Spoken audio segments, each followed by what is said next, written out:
Sir ଜୟଜୀବ sir ଆପଣ ଗତ ଅଧ୍ୟାୟରେ ଆପଣ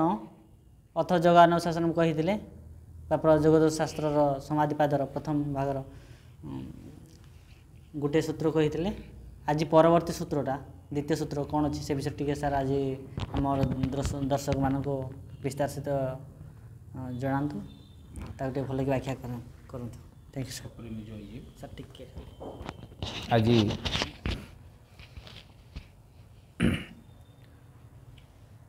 ଆଜି ଯୋଗଦର୍ଶନ ଶାସ୍ତ୍ରର ସମାଧିପାଦ ମଧ୍ୟରେ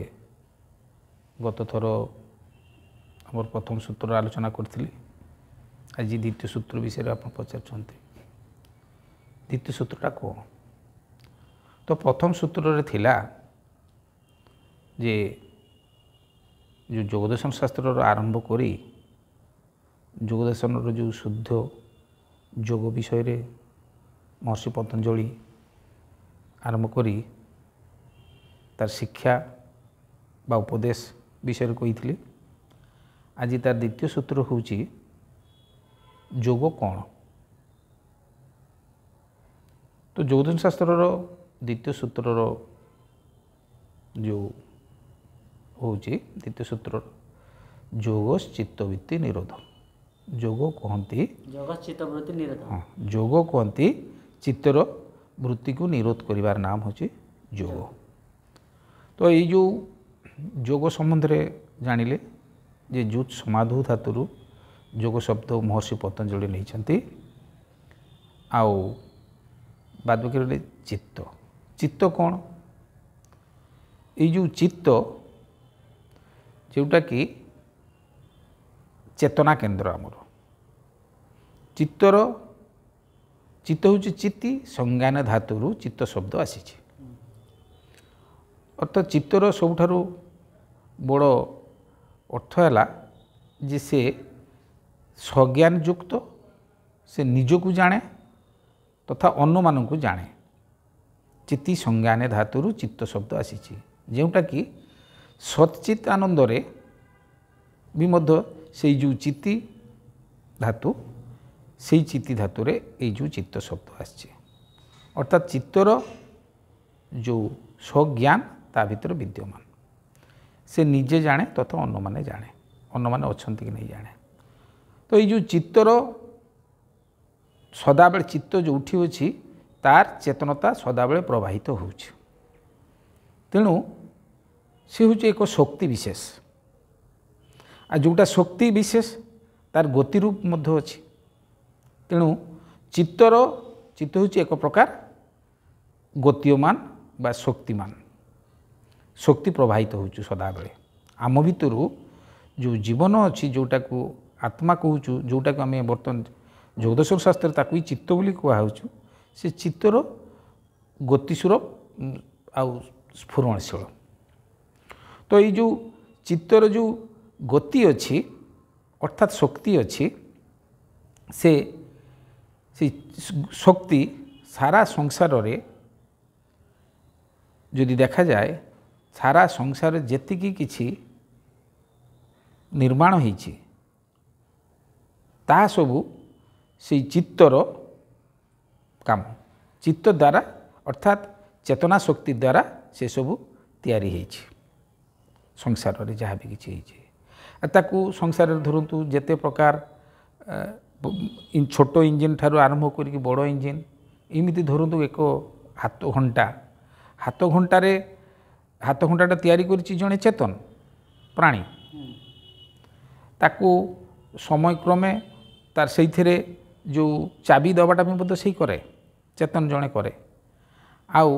ସେଇ ଚେତନର ଦ୍ୱାରା ହିଁ ସେଇଟା ପରିଚାଳିତ ହୋଇଥାଏ। ତ ସଂସାରରେ ଯେତେ କିଛି ଜିନିଷ ନିର୍ମାଣ ହେଇଛି, ଛୋଟ ବସ୍ତୁ ଠାରୁ ବଡ଼ ବସ୍ତୁ ପର୍ଯ୍ୟନ୍ତ, ଛୋଟ ଇଞ୍ଜିନ୍ ଠାରୁ ବଡ଼ ଇଞ୍ଜିନ୍ ପର୍ଯ୍ୟନ୍ତ ସବୁ ଏଇ ଯେଉଁ ଚେତନ ଶକ୍ତିରୁ ହିଁ ତାହା ତିଆରି ହେଇଛି। ତ ସେଇ ଚେତନ ଶକ୍ତି ଯେଉଁ ଆମର ଅଛି, ଯେଉଁ ଚେତନାରୁ ଏଇ ଯେଉଁ ଚିତ୍ତ ଯେଉଁ ଚେତନା କେନ୍ଦ୍ରରୁ ଯେଉଁ ଶକ୍ତି ପ୍ରବାହିତ ହେଉଛି, ସେ ଚେତନା କେନ୍ଦ୍ରରୁ ଯେଉଁ ଶକ୍ତି ଦ୍ୱାରା ସାରା ସଂସାର ସୃଷ୍ଟି ହେଇଛି,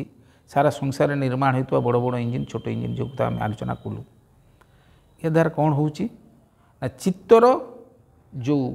गति विधि जो चित्तर चलवा आगेवा ता ही हूँ तार वृत्ति ये जो वृत्ति जदि कौन पचारिबा चित्तर जो आगेवा बा गति करिबा बा चलवा से हूँ वृत्ति माने समुद्र और समुद्र ढेउ जेमती का से गोटा भिन्न नुहे अभिन्न किंतु तार चित्त जो हूँ चेतना तार चेतना केन्द्र तार शक्ति स्फुरण हो सदा बेले तेणु ए मनुष्य मध्य आर जोगदर्शन शास्त्र रे जहाँ आत्मा ताही चेतन आ ताही चित्त ताही चित्त ताही चेतन आ ताही मध्य मन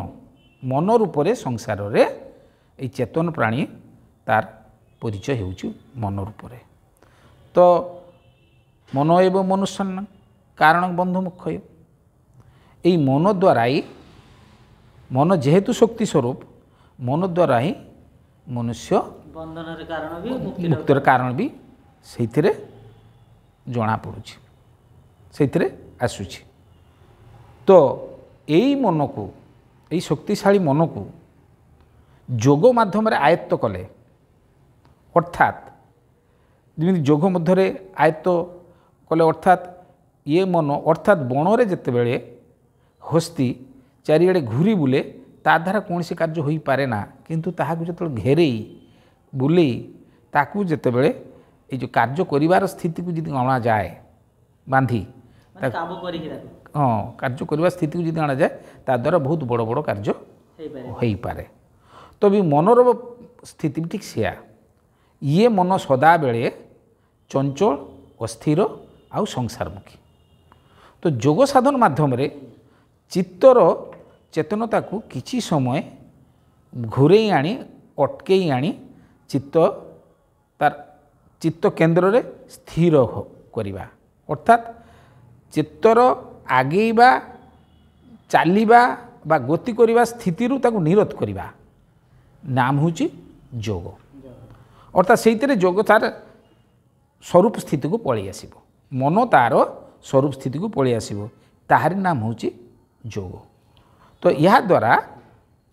ये कौन सी सांप्रदायिक बा मजहबी कर्म नुहे प्रत्येक मनुष्य जोग करि पारिबो तार जोग सहित तार मन सहित जोग द्वारा तार मन सहित संपर्क थिबो ए चंचल मन को मनुष्य मात्र ही करि परिबो चंचल मन को जोग माध्यम रे जो स्वरूप स्थिति को मनर स्वरूप स्थिति को नहीं के आसिले से मनुष्य तार असली स्वरूप रे स्थित हो जोटा कि पछे सेटा कहा जाइछि जे तदादष्टु स्वरूपे अवस्थान यही स्थिति को पलि आछि जोटा कि आमे तृतीय नंबर सूत्र रे से विषय आलोचना करबा तारे 2 नंबर सूत्र रे जोग चित्त वृत्ति निरोध जोग चित्त वृत्ति निरोध जोग शब्द अर्थ गतकाल भी कहिथिले गत अध्याय भी कहिथिले आउ चित्त वृत्ति कथा चित्त आ वृत्ति कथा आपण कहले निरोध माने ताको आयत्त करिया ए विषय कौन आयत्त करने कथा कहली जोग साधन जो प्रकृत लक्ष्य हूँ कौन स्वरूप स्थिति को पलि आसो जोग कर किए मन तो मन तार निज स्वरूप स्थिति के आसो अर्थात सांसारिक विषय ठारू से अलगा ताको अलगा करदे घेरे बुली संसार बुलुवा मन को घेरे आनी एक तार निजर स्वरूप स्थिति रे सत्य ज्ञान रे स्थित करिवार नाम आमर मन सदा बेले संसारमुखी तो संसार विषय वस्तु ठारे से सबुले संयुक्त सदाबले घूरी बुलुचे ताकू घेरे बुले आनी निज भितरे से तार निजर स्वरूप स्थिति जोटा कि आमर जोटा हूँ आमर निजस्व स्वरूप जोटा मनर निजस्व स्वरूप जोटा कि आमर आत्मस्थिति स्तर को आत्मस्थिति को नहीं पलि आसवा ता द्वारा जोगरे कौन हो ना सुख शांति आनंद अनुभव करिबा ये जो जोग चित्तवृत्ति निरोध कले कौन हम ना सुख शांति आनंद अनुभव करिबो ये हूँ जोग साधनर सबुठारु बड़ लक्ष्य तो संसार मनुष्य जोग एक इमिति एक कर्म जड़े गृहस्थ योगी जड़े गृहस्थ मनुष्य तांको पाई मुक्तिर एकमात्र मार्ग होउची जोग साधन करवा जोटा कि चित्तवृत्ति निरोधर जो सहज सरल उपाय महर्षि पतंजलिंकर सद्गुरुदेव वर्णना करिसेंते आ सद्गुरुदेव ही तांकर ए चित्तवृत्ति निरोध द्वारा जो समाधि स्तर को जीव स्वरूपस्थ जोटा स्वरूपस्थ ता ही समाधि स्थिति से समाधि स्थिति को पूरा वर्णना सद्गुरुदेव से रेखिंट जे जोग कौन मजहबी कर्म नुहे जोग कौन मतवादी कर्म नुहे बा सांप्रदायिक कर्म नुहे जे आजी कले काली मिलिबो बा या पाई करिबा ताहा पाई करिबा काहारी पाई किछि करिबार नै ये होचु निजे निज पाई जोग साधन करिबा ये जो एटा जो द्वितीय सूत्रर प्रकृत अर्थ या पर कोन अछि आपन प्रश्न नहीं परवर्ती सूत्र आम आ गोटे अध्याय आरंभ करबा आप 3 नंबर सूत्र रे जो माने दर्शक माने हमर देखुचंती जे माने सब हम चैनल को नुआ करी आछंती वीडियो को सब्सक्राइब करंतु चैनल सब्सक्राइब करंतु वीडियो को लाइक करंतु यदि आपन भल लागु लाइक करंतु एवं जो माने सब जान नांती आपन संग जोगर जोगद शास्त्र रो सूत्र डाको ताको शेयर करंतु तो आमर उद्देश्यटा होची ए जो जोग दर्शन प्रकृत जोगर अर्थ प्रकृत जोगर जो रहस्य प्रकृत जोगर जो ज्ञान ये योगी ज्ञान को सर्वसाधारण सर्वसम्मुख ये जो आमर प्रोग्राम द्वारा आमे सहज सरल भाष्य करी आमे समस्त सम्मुख यही भली तार जोगर रहस्य विषय खुलिकी आमे रखिबा चेष्टा करूछु जो आपणकर ये जो कार्यटी अत्यंत महत्वपूर्ण से बहुत धन्यवाद आपण आगे चलतु आलोचना माध्यम रे आमे जोगर प्रत्येक सूत्रर खोला खोली आलोचना माध्यम रे आमे ताकू तार खोला खोली ना नहीं खोला खोली आलोचना करी तार सिद्धांत बा तार रहस्य विषय रे आमे सर्वसम्मुख रे से सिद्धांतटी को खुलिकी रखिबा ए होची हमर उद्देश्य आजिकार अध्याय को एति स्वागत करिया सब प्रेमी जय समस्त सब प्रेमी जय